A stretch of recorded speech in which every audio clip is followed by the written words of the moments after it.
Hello, how's it going? How's everybody doing? My name's Alex. I'm ThatMan. Um, I'm a certified health coach, and I'm a recovering drug addict. 6 years, clean and sober from drugs and alcohol, and I'm also an entrepreneur of sorts and an investor. And I was homeless 6 years ago. My life is completely different now. If you're new here, I want to welcome you. Um, we do a show every single Sunday night called the Bad Boys Live, where we tell your truth through ours, sharing what we've overcome to help lead you towards financial, emotional, and spiritual freedom. Basically, we share our experiences. We give people opportunity to share theirs, because we believe that our experiences are the only thing that no one can take away from us, but we can freely and generously give to anyone at any time. It's like a gift given to us so that we can give to others to help people, right? So um, that's that. And also on Friday, we'll be doing a live. So I don't want to say every Friday yet because we just started, but Friday we'll be doing a live where it's me, and three other health coaches. All right, Jen, Sarah, and Adrian, and we have fun, but we talk about health and wellness and things like that. So if that's something you're interested in, go ahead and subscribe to this channel, hit the bell so you can be notified whenever I go live. Also, I have a bunch of other social media links. You can follow me on Facebook. I post there every single day. Follow me on Instagram. I post there all the time. Um, and TikTok if you want. I really don't post yet. I mean, I might one day take advantage of that platform and have fun with it because that's honestly all I've ever really done with it. But go ahead and follow me. And other than that, today we're going to be discussing the 12 steps. So a few days ago, I decided to start going live. It was 12 days left in the month. And I was challenged to go live. And then that led me to realize there were 12 days left in the month. So I said, why not read a step every day live? And that way it'll be recorded and it'll be in a playlist on my YouTube channel. And whenever you want to revisit it and listen and watch, you can. All right. And today we are talking about step 5: admitted to God, to ourselves, and to another human being the exact nature of our wrongs. And we started off with step 1 a few days ago, right? So I'm going to read each step for you. Step 1: we admitted we were powerless over alcohol or any issue in our lives, that our lives had become unmanageable. Step 2 was where we came to believe that a power greater than ourselves could restore us to sanity. Step 3 was where we made a decision to turn our will and our lives over to the care of God as we understood Him. Step 4 is where we made a searching and fearless moral inventory of ourselves. This is where we checked ourselves, right? We checked ourselves. And again, today, step 5, admitted to God, to ourselves. All right, that's the hard part, admitting it to yourself sometimes, and to another human being the exact nature of our wrongs. And in this step, we will be discussing all of these beautiful things. The 12 steps deflate the ego. Step 5 is difficult but necessary to sobriety and peace of mind. Confession is an ancient discipline. Without fearless admission of defects, few could stay sober. We also go over what do we receive from step 5, beginning of true kinship with man and God, lose sense of isolation. You know that feeling of being alone? Lose sense of isolation, receive forgiveness, and give it. Okay? We learn humility and gain honesty and realism about ourselves. We also go over the necessity for complete honesty, danger of rationalization, how to choose the person in whom to confide, results are tranquility and consciousness of God, and last but not least, oneness with God and man prepares for the following steps. At the end of the day, these 12 steps are all nothing but principles, principles that you can live by if you choose to. And if you do, um, the end goal is for you to live a happy and purposeful life, right? So I'll be doing that in today's reading because that's what we'll be doing. It's not that long. It's only 4 pages. I'm gonna read through it as quickly as possible.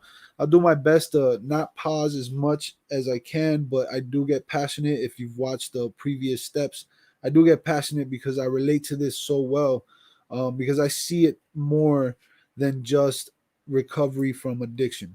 I've been able to apply this in all aspects of my life. I'm currently applying these principles for my health, for my weight loss journey. I've lost over 100 pounds in the last 4 months, just by, you know, eating proper nutrition, having proper guidance, proper support, but also putting in the effort and practicing principles just like this, and also other tools that I use that are part of my program. So if you're out there and you want to get healthy and you feel you're tired of being unhealthy like I was, and you want to feel amazing and you want to change your life, reach out to me. My email is coach thatman at gmail.com, or you could message me on Facebook, Instagram. You could comment at the bottom of this.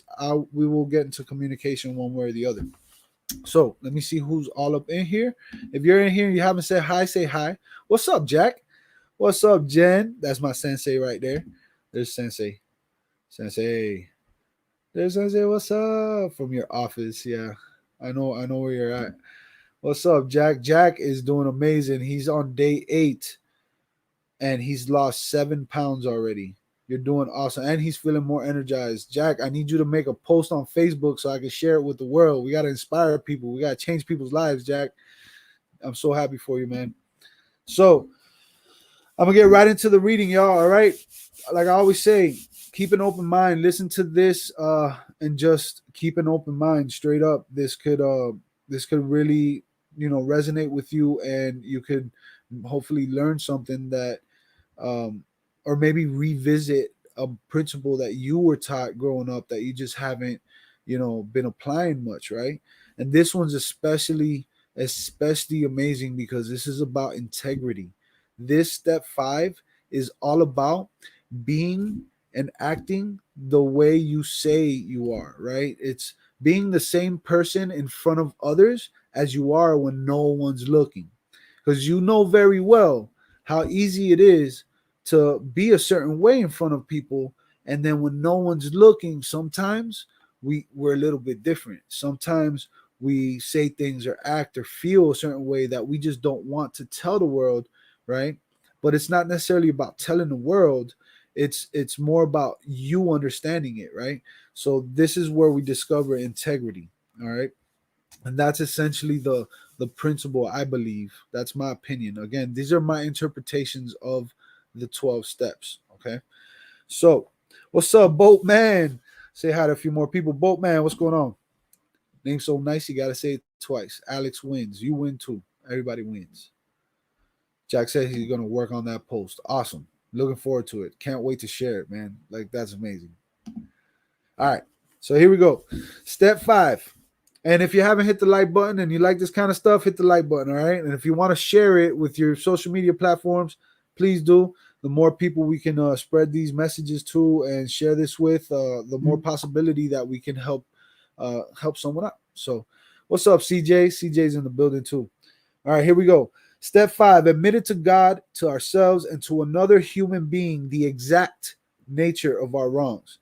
All of AA's 12 steps ask us to go contrary to our natural desires. They all deflate our ego. When it comes to ego deflation, few steps are harder to take than 5. But scarcely any step is more necessary to long-time sobriety and peace of mind than this one. The experience has taught us we cannot live alone with our pressing problems and the character defects which cause or aggravate them. If we have swept the searchlight of step 4 back and forth over our careers, and it has revealed in stark relief those experiences we'd rather not remember, if we have come to know how wrong thinking and action have hurt us and others, then the need to quit living by ourselves with those tormenting ghosts of yesterday gets more urgent than ever. We have to talk to somebody about them. So intense, though, is our fear and reluctance to do this that many people at first try to bypass step 5. We search for an easier way, which usually consists of the general and fairly painless admission that when drinking, we were sometimes bad actors. Then, for good measure, we add dramatic descriptions of that part of our drinking behavior which our friends probably know about anyhow. But of the things which really bother and burn us, we say nothing. Certain distressing and humiliating memories we tell ourselves ought not be shared with anyone. These will remain our secret. Not a soul must ever know. We hope they'll go to the grave with us. All right. Yo, what's up, Jamie? Good to see you, man. Good to see you. Yet, if the experience means anything at all, this is not only unwise, but is actually a perilous resolve. Few muddled attitudes have caused us more trouble than holding back on step 5. Some people are unable to stay sober at all. Others will relapse periodically until they really clean house. Even even the old timers, sober for years, often pay dearly for skimping this step.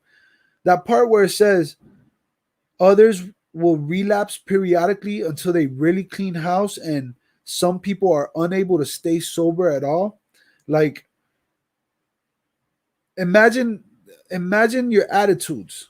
All right, imagine anger, for example. You ever been angry?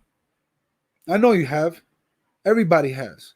Imagine being angry and being able to find patience, and little by little you start, working your patience, and instead of being angry all the time, you're more at peace, right? But imagine not being able to speak honestly to someone, to your higher power, and to admit to yourself that you have an anger issue, and you let it just boil up. You know how they say, what's the terminology where it's bottled anger or something like that, like suppressed anger, like you just suppress it. You're suppressing it and suppressing it, but it's like eventually it explodes, right? And the smallest thing will make it explode because you've been suppressing the anger for so long. So imagine having that issue and addressing it because you are humble enough and courage and strong enough to be able to look at yourself and admit your own faults, at least to yourself. But with this step, it's about being able to speak it to someone that you can confide in. So in this step, you're going to understand that you got to find someone you can confide in, someone that you can speak to. It doesn't have to be a sponsor. It doesn't have to be your parents. It could literally be a therapist. It could be a friend, a neighbor, a total stranger sometimes is the best person to speak to because you don't care what they have to say because you don't know them, right? So it kind of helps you with your ego a little bit. And you don't really care about the total stranger's opinion. You just need to get it off your chest, right? And that's what this is about. What's up, Mookie? How you doing? So they will tell how they tried to carry the load alone, how much they suffered of irritability, anxiety, remorse, and depression, and how unconsciously seeking relief they would sometimes accuse even their best friends of the very character defects they themselves were trying to conceal. They always discovered that relief never came by confessing the sins of other people. Everybody had to confess his own. This is why this is why we talk about, this is why I talk about all the time. Why are you talking about other people? There's really no point in it. There's nothing that's going to come out of it. You're not going to better the situation. You're not going to better your situation. None of those things are going to happen. It's best to focus on your issues, right? And talk about your issues because that's where you're going to discover what you need to work on. Because talking about other people ain't going to help. Please hold. I'm sorry, I'm very unprofessional right now. All right, cool. Hey, by the way, if anybody wants to sign up my program, holler at me. We're doing like a free special just today for y'all. Free, just hooking people up all day long. So, this practice of admitting one's defects to another person is, of course, very ancient. So this is old school. This is old school, y'all. It has been validated in every century, and it characterizes the lives of all spiritually centered and truly religious people. But today, religion is by no means the sole advocate of this saving principle. Psychiatrists and psychologists point out the deep need every human being has for practical insight and knowledge of his own personality flaws, and for a discussion of them with an understanding and trustworthy person. So far as alcoholics are concerned, AA would go even further. Most of us would declare that without a fearless admission of our defects to another human being, we could not stay sober. It seems plain that the grace of God will not enter to expel our destructive obsessions until we are willing to try this. Okay? It's like you can address your issues to yourself all day long, right? But until you actually put it out there and kind of like expose yourself and give someone the opportunity to listen to you, okay? You're just listening to yourself, and you're not putting it out there. You're not letting it out. So that's how I perceive that. What are we likely to receive from step 5? For one thing, we shall get rid of that terrible sense of isolation we've always had, that feeling of loneliness, which a lot of people would say is the definition of addiction, loneliness. Almost without exception, alcoholics are tortured by loneliness. Look, it said it right there. Oh, you would think I've read this before, right? I have. Almost without exception, alcoholics are tortured by loneliness. People in general are tortured by loneliness. I mean, I can tell you this, man. A lot of people on social media, they're on social media and in these chats and things like that, and they always express how much they love the community and this and that, because it gives them a sense of like companionship. It gives them a sense of belonging and things like that. A lot of times these people are lonely. I know I've been there. I've been there where I've been like, I would go into a chat or something like that because at the time I was depressed and I felt lonely, and I would go there hoping that I would find, that I would switch that sensation of loneliness, and no matter what, I still felt lonely. You know what I'm saying? And I felt lonely because there were things that I was keeping to myself. And what it was ultimately was my health. Like I was dying, dude. You know what I'm saying? And until I finally opened up and I shared, like that's what I did. I practiced step 5 when I made that post 4 months ago. And I said, look, I'm 6 years clean and sober off of drugs and alcohol, but I'm super obese. I feel like I'm about to die. I have heart attacks. I can't stop eating bad food. Da da da da da. I put myself out there. I practiced this right here. I admitted to God, to myself, and to other human beings the exact nature of my wrongs. Go to my Facebook. Go back 4 months. It's going to take you a while to scroll to there because I've posted nearly every single day since then.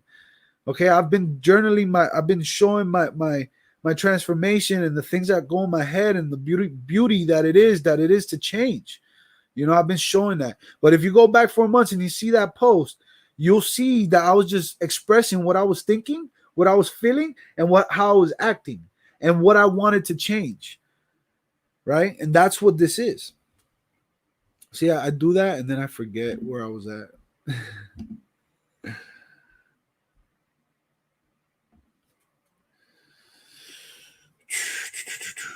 Okay.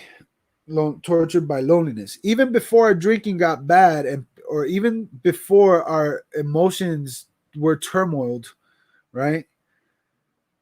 And people began to cut us off, nearly all of us suffered the feeling that we didn't quite belong. Either we were shy and dared not draw near others, or we were apt to be noisy, good fellows, craving attention and companionship, but never getting it. Yo, man, so many people pop in my mind. And the reason they pop in my mind is because I know what it's like to be that. I know what it's like to be both of those types right there. At least to our way of thinking, right? So there was always that mysterious barrier we could neither surmount nor understand. It was as if we were actors on a stage, suddenly realizing that we did not know a single line of our parts. That's one reason we loved, be alcohol. It says too well. That's one reason we loved alcohol too well, or food, or exercise or overworking or sex, so many things. It did let us act extemporaneously. That's a hard word. Extemporaneously. Somebody look that up. Extemporaneously. But even Bacchus boomeranged on us. We were finally struck down and left in terrified loneliness. When we reached AA and for the first time in our lives stood among people who seemed to understand, the sense of belonging was tremendously exciting. We thought the isolation problem had been solved because we were with people. I just said this. When people go into live chats and they're chatting away and they're talking, that's the same. They think that that loneliness is gone because they're with people, right? But we soon discovered that while we weren't alone anymore in a social sense, we still suffered many of the old pangs of anxious apartness. Until we had talked with complete candor of our conflicts and had listened to someone else do the same thing, we still didn't belong. Step 5 was the answer. It was the beginning of true kinship with man and God.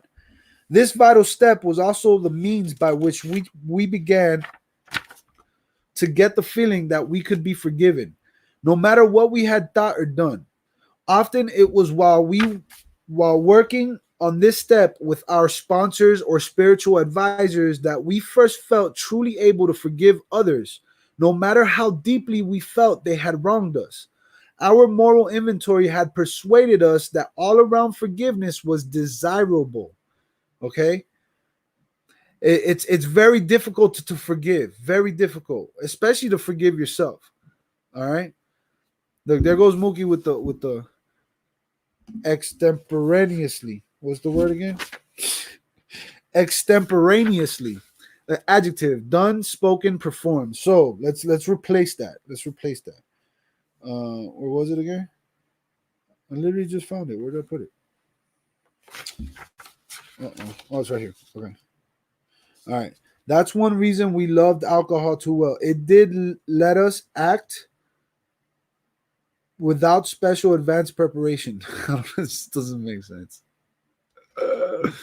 With the help of few or no. Okay, it did help us. Okay, I get it. Okay, whatever. Thank you, Mookie. You're the best. Yeah, there you go, Susan. Susan did it too. I didn't see it. Hey, Susan. I didn't see you come in. So what was I saying? Oh yeah, forgiveness. It's one of the hardest things ever to do, especially to forgive yourself. If you're able to forgive yourself, it makes it a lot easier to forgive others because you kind of have empathy at that point when others do you wrong.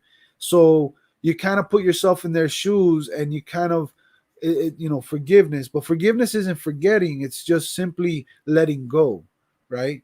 It's moving on.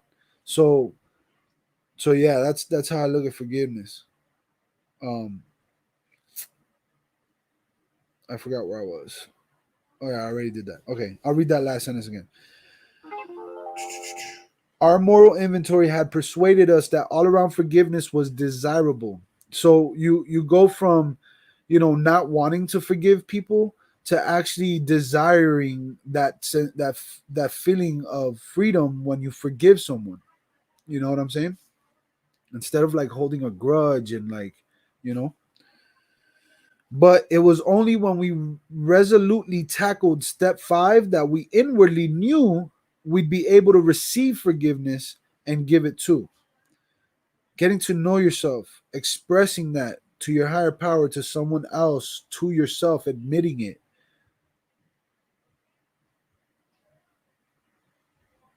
That's when you knew you'd be able to receive forgiveness and give it too. Another great dividend we may expect from confiding our defects to another human being is humility. Everyone talks about humility. If you ask someone they're humble, if they're, are you a humble person? I mean, I don't know.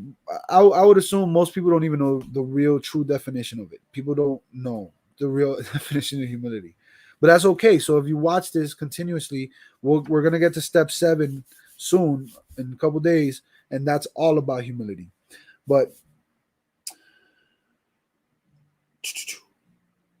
a word often misunderstood. There, it says it in the literature. Look, another great dividend we may expect from confiding our defects to another human being is humility, a word often misunderstood. To those who have made progress in this program, it amounts to a clear recognition of what and who we really are. There's a difference between what and who you are. You know that, right? Like when someone, do you know who you are? Yeah, I'm a doctor. No, no, that's what you are, right? But do you know who you are? There's a big difference, and it's hard to define, but there is a difference. What and who we are. All right. It amounts to a clear recognition that of what and who we are, who we really are, followed by a sincere attempt to become what we could be. That's beautiful. Therefore, our first practical move toward humility must consist of recognizing our deficiencies. No defect can be corrected unless we clearly see what it is. But we shall have to do more than see. The objective look at ourselves we achieved in step 4 was, after all, only a look. So, step 4, if you go back to yesterday's video and you listen to step 4, where we take moral inventory, fearless and moral inventory, a searching, fearless, and moral inventory of ourselves. That's just us looking at ourselves. Okay? That's what it's saying. That's what this is saying. That's what I think it's saying. All of us saw, for example, that we lacked honesty and tolerance. Right? Everybody's like, oh, I can't stand liars. You know why? Because you lie. Like, you're a liar. That's why you don't like it when people lie to you. Like, it's like, what's the worst thing you could do to a thief, right? Steal from them, right? But, like, are you even honest enough with yourself to admit that you're a liar? Like, you've lied multiple times in your life? Like, maybe you don't lie now. Maybe it's not a habit anymore, because you've learned, right? But in your past, because remember, step 4 is about going back, searching, fearless, and moral inventory of ourselves, right? So step 5 is where we're at. All of us saw, for example, that we lacked honesty and tolerance, that we were beset at times by attacks of self-pity or delusions of personal grandeur. But while this was a humiliating experience, it didn't necessarily mean that we had yet acquired much actual humility. Though now recognized, our defects were still there. Something had to be done about them, and we soon found that we could not wish or will them away by ourselves. More realism and therefore more honesty about ourselves are the great gains we make under the influence of step 5. As we took inventory, we began to suspect how much trouble self delusion had been causing us. This had brought a disturbing reflection. If all our lives we had more or less fooled ourselves, how could we now be so sure that we weren't still deceived? How could we be certain that we had made a true catalog of our defects and had really admitted them, even to ourselves? Because we were still bothered by fear, self pity, and hurt feelings. It was probable we couldn't appraise ourselves fairly at all. Too much guilt and remorse. In other words, this is what this is saying right now. I'm gonna put my finger here because I always forget where. What's up, Catherine? How you doing? So, what this is saying right now, yo, is that like you can go ahead and point out all your issues, all the character flaws that you might have and all the character strengths that you might have, but you keeping it to yourself, it just you're still bothered by fear and self-pity and all these other things. It doesn't necessarily free you enough, and it's only your perspective of you. Sometimes another person's point of view is something that we can't see ourselves. So step 5 is that part where, okay, now I did this inventory over here. Now I need to hear what somebody else has to say. I need to openly and willingly hear what someone else has to say about me and accept what they have to say about me, so I can kind of understand myself and I can get to know who and what I am, right? It was probable we couldn't appraise ourselves fairly at all. Too much guilt and remorse might cause us to dramatize or exaggerate our shortcomings. Or anger and hurt pride might be the smokescreen under which we were hiding some of our defects while we blamed others for them. Possibly, too, we were still handicapped by many liabilities, great and small, we never knew we had. Hence, it was most evident that a solitary self appraisal and the admission of our defects based upon that alone wouldn't be nearly enough. We'd have to have outside help if we were surely to know and admit the truth about ourselves, to help the help of God and another human being. Only by discussing ourselves, holding back nothing, only by being willing to take advice and accept direction could we set foot on the road to straight thinking, solid honesty, and genuine humility. Yet many of us still hung back. We said, why can't God, as we understood him, tell us where we are astray? If the Creator gave us all our lives in the first place, then he must know in every detail where we have since gone wrong.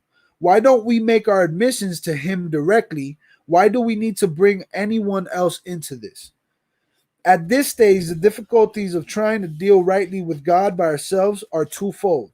Though we may at first be startled to realize that God knows all about us, we are apt to get used to that quite quickly.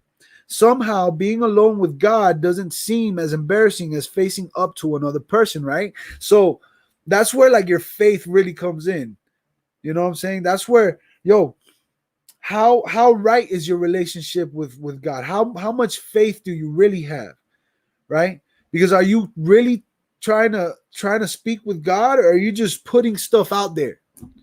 You know, and it's easier to do that because you're not necessarily, are you open enough to really hear what God has to say? Like, are you capable of doing that?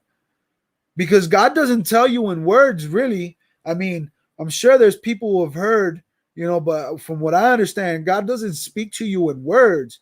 He speaks to you in life and things that happen. That's how I see it. That's how I believe it. But it's so much harder to do that, to speak to someone else, to go up to somebody and be like, yo, I was doing this, I did that, this is how I felt, this is what I was thinking, to cry, to really pour your heart out. That's super hard, because there you fear and your ego being inflated, and the pride is making you ask yourself, what are they gonna think of me? What are they gonna say to me? What, am I able to really take that feedback, right? Until we actually sit down and talk aloud about what we have so long hidden, our willingness to clean house is still largely theoretical. So again, this is about the willingness for you to open up, to really clean out everything, the skeletons in your closet, put it that way. Like that willingness to actually clean it out, until you're willing to actually speak to someone, a spiritual advisor, a sponsor, a friend, a companion, um, your parents, whoever, a clergyman, right? Which is like church people, right? Until you're willing to do that, then you actually wanting to get better and wanting to understand where you're coming from, and like understand yourself and who you are and what you are, like facing that. Like, who really wants to face who they are? The majority of us in this world are trying to run away from who we are. That was my issue as a kid. This is why I got high at 12 years old, because I didn't like myself. I didn't love myself. I judged myself, and I was afraid to be myself. So I always constantly tried to be like other people and fit in, and, be something I wasn't, because I didn't think that I was good enough. So I created emotional dependencies with people. I created emotional instability, because at 12 years old, I just wasn't one of them. And that's how I looked at myself. So of course, naturally, when the cool kid, when the new girl in school that everyone's talking about because she's super pretty, invites me over to her house and offers me to smoke with her and tells me, "Have you smoked before?" Of course I'm gonna lie. Because what's going through my head is like, if I tell her no, she's gonna think I'm not cool. So I smoked with her that first day ever in my life. And ever since that day, I was like a stray cat coming back from milk. Because ever since that day, I didn't have to worry about not being myself, because not being myself was who I thought I was at that time. Because everybody started liking me. All the cool kids were cool with me. I stopped getting bullied. I stopped getting picked on. I felt a part of something. And all I had to do was not be myself. So I spent 18 years of my life running away from myself and not being who I truly am, because it was working for my emotional dependencies, my character defects. It was filling my ego. And for 18 years of my life, I destroyed myself with drugs. I destroyed myself with actions that I took that could have killed me and killed my family. I did things that I can never take back. All because all because of that. So I forgot where I was, but I'll keep going. The second difficulty. Hey, Susan, what's up, Susanna? Good to see you. Yeah, it's easy to do when you're young. Yep. The difficulty is this: what comes to us alone may be garbled by our own rationalization and wishful thinking. The benefit of talking to another person is that we can get his direct comment and counsel on our situation, and there can be no doubt in our minds what that advice is. Going it alone in spiritual matters is dangerous. How many times have we heard well intentioned people claim the guidance of God when it was all too plain that they were sorely mistaken? Lacking both practice and humility, they had deluded themselves and were able to justify the most errant nonsense on the ground that this was what God had told them. It is worth noting that people of very high spiritual development almost always insist on checking with friends or spiritual advisors the guidance they feel they have received from God. So if you ever got God speaking to you and you're like, God spoke to me, you need to go holler at somebody and be like, look, that happened to me. You want to hear a crazy experience? I was going through some craziness, y'all. I was going through some craziness. I was living in Tennessee. I had just got indicted. I was facing 15 years in prison. Okay. I was going through the courts. I had a lawyer. I was working and I was staying out of trouble. So when I got indicted, they came looking for me. And 2 months prior to that, I had decided I wanted to change. I didn't want that lifestyle anymore. I was living a horrible lifestyle. My lifestyle was going to put me in prison for a very long time. And I realized that luckily, fortunately, I was blessed to open my eyes and reach out for help and wanted to change. 2 months later, I'm on my way back to move to Miami because I thought that was the answer. Okay. And I get a phone call being told that there's a detective looking for me. My world crashed. My world crashed. Imagine a whole lifetime flash before your eyes and not knowing what it is that they're looking for you for. Imagine all the guilt that hit me in a split second. The fear of what's going to come of me. Imagine that. I went through that. And I went and I turned myself in. I didn't run. I didn't hide.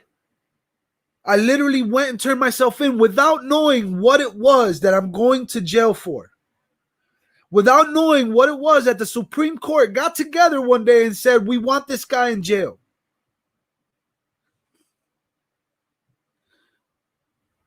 And I had to walk through that jail door, through the front door of that jail with my mom and my stepfather. And I had to go face the consequences of my past unknowingly, to come to find out that they want me to go to prison for 15 years, minimum, mandatory, for some stupid foolishness that I did.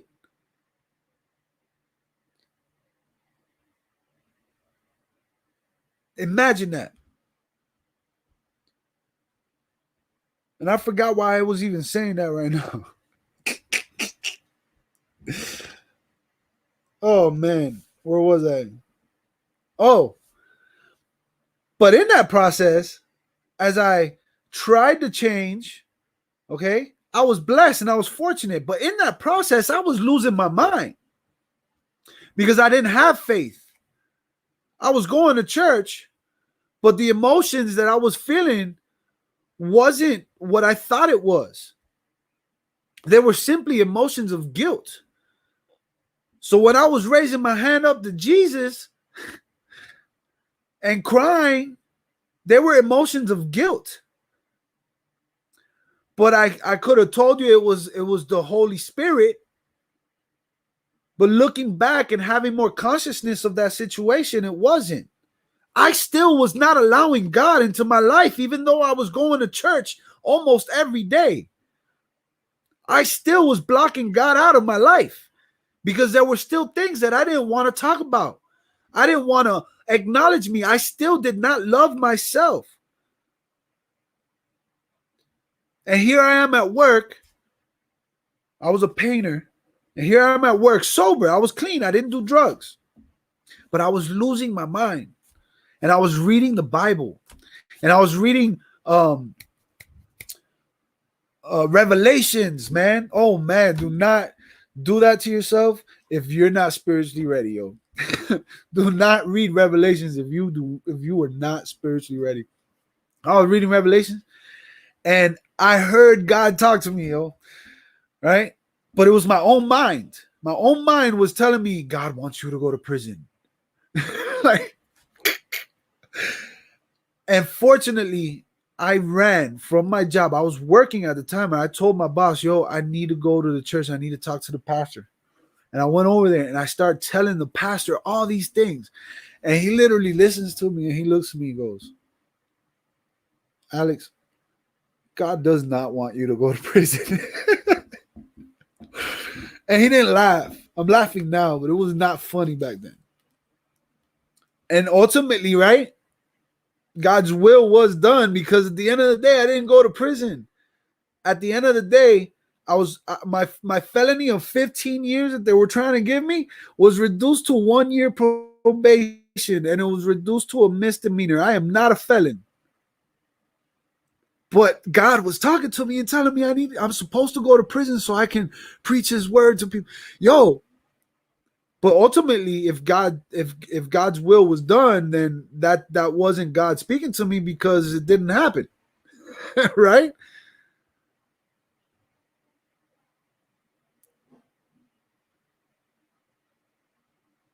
Please, Alex, please look back at Alex. I so wish I could give you a hug right now and just hold you. I am feeling your pain. Thank you, Susanna. I feel your hug. What's up, Virginia? Alex, please do look. Catherine says, Alex, please look a little bit at us. I think you were looking at the camera. I appreciate what you're doing for us. Love you. Yeah, I try. I try to look at this, but I'm so used to like looking at the screen. So I do my best. Um, so yeah, that was my experience with that. And ultimately I was given grace. I was given grace. My probation officer loved me. I was her favorite criminal. I was her favorite criminal. Every time I showed up, she was like, thank God you're here. Close the door. I need a break. Like that. And she would tell me how I was her favorite client or whatever. And she worked with me. She was very, very nice to me, and she helped me and all that. But throughout all that time, even though I was going to church and all these things, I still lacked that faith. I still lacked that humility. I lacked a lot of things that I wasn't addressing because I never knew about this, yo. I never knew about these principles. I never knew, and I never was open minded to it. Like, I've heard of it, right? Everybody's heard of the 12 steps, and everybody has their opinion on it or whatever, because nobody really knows what it is unless you've practiced it. You know what I'm saying? But when you've actually practiced this and your life changes and you use these principles and everything different, it's different, man. It is worth noting that people of very high spiritual know. I already read that. Da, da, da, da, da, da, da, da. All right. All right, there it is. Surely then a novice ought not lay himself open to the chance of making foolish, perhaps tragic blunders in this fashion. While the commitment or advice of others may be by no means infallible, it is likely to be far more specific than any direct guidance we may receive while we are still so inexperienced in establishing contact with a power greater than ourselves. Our next problem will be to discover the person in whom we are to confide. Here we ought to take much care, remembering that prudence is a virtue which carries a high rating.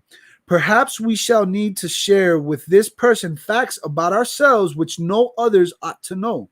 We shall want to speak with someone who is experienced, who not only has stayed dry, but has been able to surmount other serious difficulties.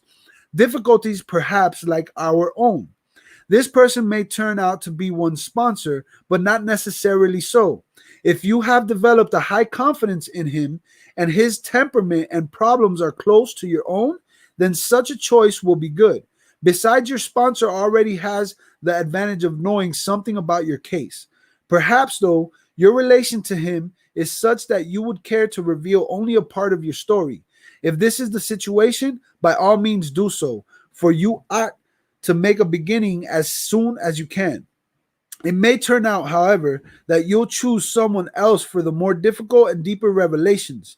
This individual may be entirely outside of this program. For example, your clergyman or your doctor. For some of us, a complete stranger may prove the best bet. I've already said this, yo. The real tests of the situation are your own willingness to confide and your full confidence in the one with whom you share your first accurate self survey. Even when you've found the person, it frequently takes great resolution to approach him or her. No one ought to say the program requires no willpower. Here is one place you may require all you've got.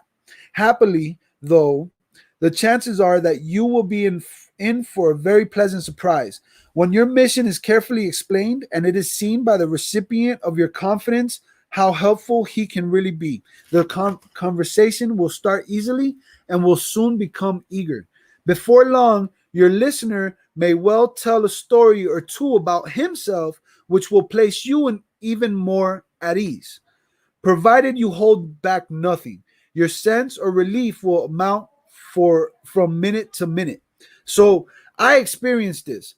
Step 5 for me was where I took my step 4, my 3 composition books, and I read them out loud to my sponsor. And my sponsor sat there for hours nonstop, listening to my life, to everything I ever had gone through that I could remember at that time. 3 composition books worth, nonstop for hours.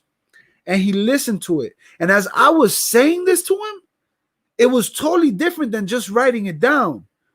But as I was saying it to him, I literally felt this sense of relief lifting little by little off of my shoulder. Like, imagine floating. I felt like I was beginning to float as I continued to tell what it was that my past was in full detail, honesty and fearlessness with courage, humility, the whole deal. I was doing that and I felt like I had wings. Like I drank 10 cans of Red Bull and I was flying. Like I wish I was making this up. Like I promise you, you feel that way.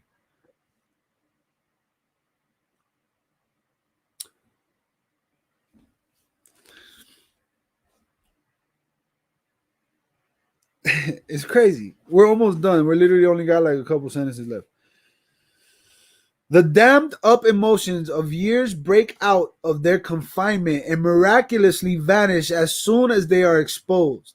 As the pain subsides, a healing tranquility takes its place. And when humility and serenity are so combined, something else of great moment is apt to occur. Many of us, once agnostic or atheistic, tells us that it was during this stage of step 5 that he first actually felt the presence of God. Yo, I promise you this is real. I promise you this is real. And even those who had faith already often become conscious of God as they never were before. This feeling of being at one with God and man, this emerging from isolation through the open and honest sharing of our terrible burden of guilt, brings us to a resting place where we may prepare ourselves for the following steps toward a full and meaningful sobriety. Boom shakalaka. Yo, I love this stuff, man. If y'all don't feel this, y'all need to practice this little by little. Start with step 1. The video was just a few days ago. It's in a playlist. You can go to it. You can watch it. As a matter of fact, I just thought of it. I need to put that link to that playlist right up on every single one of these videos. And I should put it in every video from here to come because these steps are amazing. What's up, Sally? This stuff is amazing, man. It changed my life, literally, yo. Like straight up, a little over 6 years ago, I had nothing. I felt like nothing. I didn't have hope. I didn't believe I was going to amount to anything. All right. If you would have asked anyone in my life what they thought of me just 6.5 years ago, I'm afraid as to what they might have said.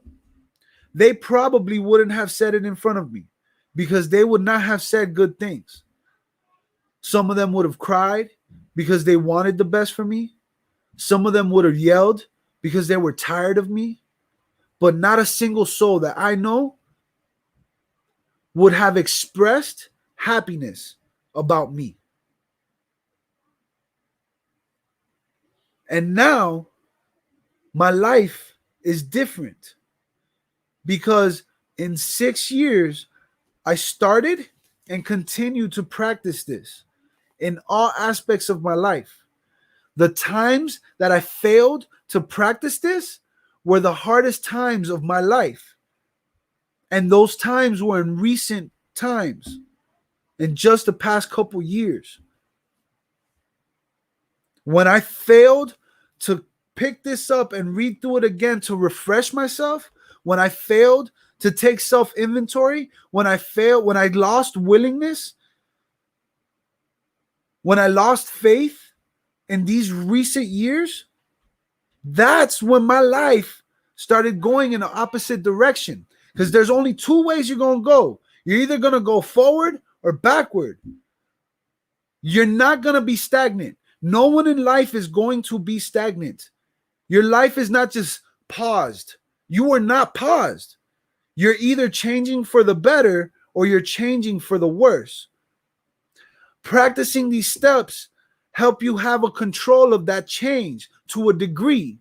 Because at the end of the day, if you have faith and you have a higher power as you understand it, then you understand that the ultimate control is your higher power. That's who has the control. That's where your faith is involved, and you give that control to your higher power. Once you try to take that control from your higher power, you start going backwards. So I always got something to say, man. These things fire me up, man. I hope that this one day reaches millions of people. I hope one day that this reaches millions of people, that my story reaches millions of people, that your story reaches millions of people. I really hope that. So I'm gonna say what's up to a couple of y'all. Let's see. All right, here we go. Mookie says that she can't see Catherine getting in trouble. Catherine says she was not an angel back then. Most people were not angels, Catherine. I don't know. I picture you as one. That's what Mookie says. Sally said, hey, and then we're here. Susanna says, this is so great. I've never gone through recovery, nor did I need to, but this is so helpful for people to understand how people are going through recovery. Thank you, Alex. No, sorry. I'm going to have to let you know right now, Susanna. No, no. I'm going to repeat this continuously. Yes, I agree with you 100%. But this is what I'm saying. What I'm saying is that part where you said, this is so helpful for people to understand how people are going through recovery. Yes, you're right. You are right. But it's more than that. That's what I'm saying. It's more than that. We're all recovering, okay? We're all, rehabilitation is learning how to live again.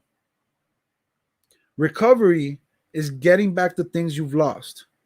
Everyone in this world has something in their life that they've lost in all aspects, whatever it is. And that's what these principles are about. That's what recovery is. But yes, you are right, 100%. But I just wanted to put that perspective out there because I truly believe that this is a lot bigger than just recovery.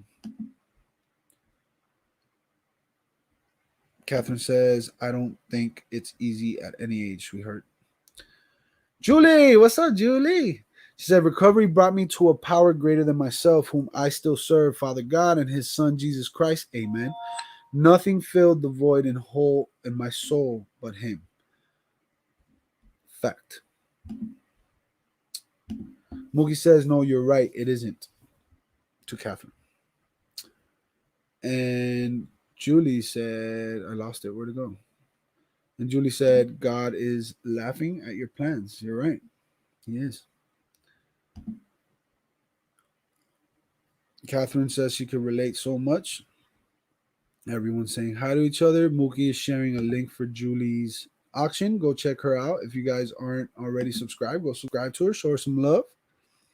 Julie's a sweetheart. She has an amazing story.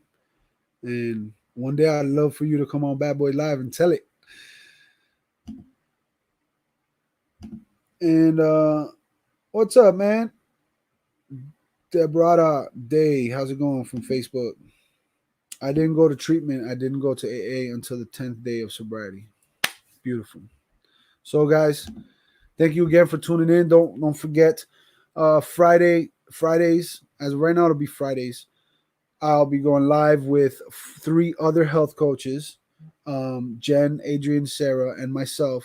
We will be talking about health and wellness and doing all those kind of things and interacting with y'all and answering questions and all that good stuff. Sunday nights, Bad Boys Live, 9 p.m. Eastern, 6 p.m. Pacific. And you already know. So, love y'all. Thank y'all for being here. If you want to revisit one of the steps, there's a playlist. It's in my YouTube channel. Go over there. You could revisit step 1, step 2, step 3. You could do it however you want. Really, the steps are just steps, but you don't have to go at them, this, 1, 2, 3, 4. You don't have to do progression with them. We just do it that way because that's how it was written, right? But by the end of this, you'll understand because the last step is about practicing all the steps, and it's about taking this message out and giving it to someone else. So they're meant to be practiced, all of them, at any given time throughout your day. All right, love y'all. Hey Anna, thank you for stopping in. Boatman, thank you for being here. Love y'all. Till next time, don't forget, you can be bad and still be good. So be good or be good at it. Peace, money, love.